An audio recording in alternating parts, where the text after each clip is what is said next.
1 Pedro é uma carta escrita por este apóstolo, aconselhando os cristãos espalhados por vários lugares e sofriam perseguição. Em 5 capítulos, o autor explica de maneira muito interessante sobre o tema, ressaltando diversos pontos importantes para uma vida cristã verdadeira. Assista até o final para conhecer mais. Pedro inicia saudando essas igrejas como o povo escolhido de Deus, espalhado entre as nações. Ele lembra que, embora marginalizados e mal compreendidos, esses cristãos são descritos como expressões tiradas do Antigo Testamento, que antes se aplicavam exclusivamente ao povo de Israel e à família de Abraão. Pedro repete essa ideia ao longo de toda a carta, mostrando que, por meio de Jesus, esses gentios agora fazem parte da família de Abraão, compartilhando a promessa de Deus. Assim como os israelitas no deserto, eles também enfrentam a incompreensão, o sofrimento e a peregrinação, enquanto aguardam seu verdadeiro lar na terra prometida. Essa ideia é ampliada na abertura, onde Pedro louva a Deus por gerar uma nova esperança viva através da ressurreição de Cristo. Pelo poder do Espírito, Deus está formando uma nova família centrada em Jesus, uma família que possui a identidade renovada como filhos amados do Senhor. Além disso, essa nova família possui a promessa de um mundo restaurado, onde o amor e a justiça de Deus serão plenos quando Jesus retornar como Rei. Para aqueles que possuem essa esperança, Pedro explica que o sofrimento tem o poder de purificar, assim como o fogo refina o ouro. O sofrimento, por mais doloroso que seja, os lembra de sua verdadeira esperança e os prepara para o lar eterno prometido por Deus. Assim como os israelitas foram libertos da escravidão no Egito, esses cristãos também são chamados a abandonar seu antigo modo de vida e embarcar em uma jornada rumo a um futuro novo e transformador. Agora, eles são um povo santo, redimido pelo sangue de Jesus.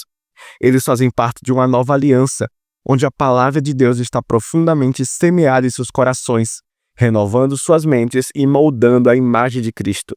Eles são descritos como um novo templo, edificado sobre a pedra angular que é Jesus. Essas imagens grandiosas ajudam os cristãos perseguidos a entenderem que seu sofrimento faz parte de uma história muito maior. Pedro os encoraja a ver suas dificuldades sob a visão da missão de dar testemunho da misericórdia de Deus. Ele reconhece que o sofrimento pelas mãos dos romanos é injusto, mas argumenta que a resistência violenta não resolve nada e, além disso, contradiz os ensinamentos de Jesus, que amou seus inimigos. Essa abordagem ganha profundidade quando Pedro aborda as condições difíceis enfrentadas por escravos e esposas cristãs, que viviam em lares romanos onde o patriarca não era cristão.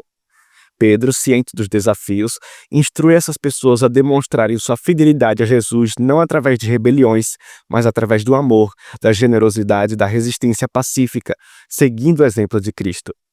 Já nos lares onde o marido era cristão, ele pede para que as esposas sejam tratadas com dignidade, respeito e igualdade, refletindo a nova ética do reino de Deus.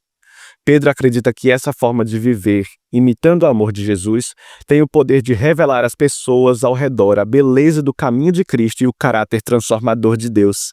Ainda assim, Pedro é realista. Ele sabe que a perseguição continuará. Ele lembra aos cristãos de como Jesus enfrentou perseguição e foi morto injustamente por autoridades corruptas.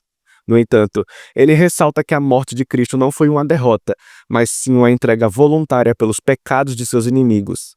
Após sua morte, Jesus foi ressuscitado pelo Espírito e exaltado como Rei soberano sobre todos os poderes humanos e espirituais. Pedro usa essa narrativa para reforçar a importância do batismo. Ele explica que ele não é apenas um ritual, mas um símbolo sagrado de transformação, representando o desejo de unir-se a Jesus em sua morte e ressurreição. O batismo testemunha a nova identidade e compromisso com Cristo.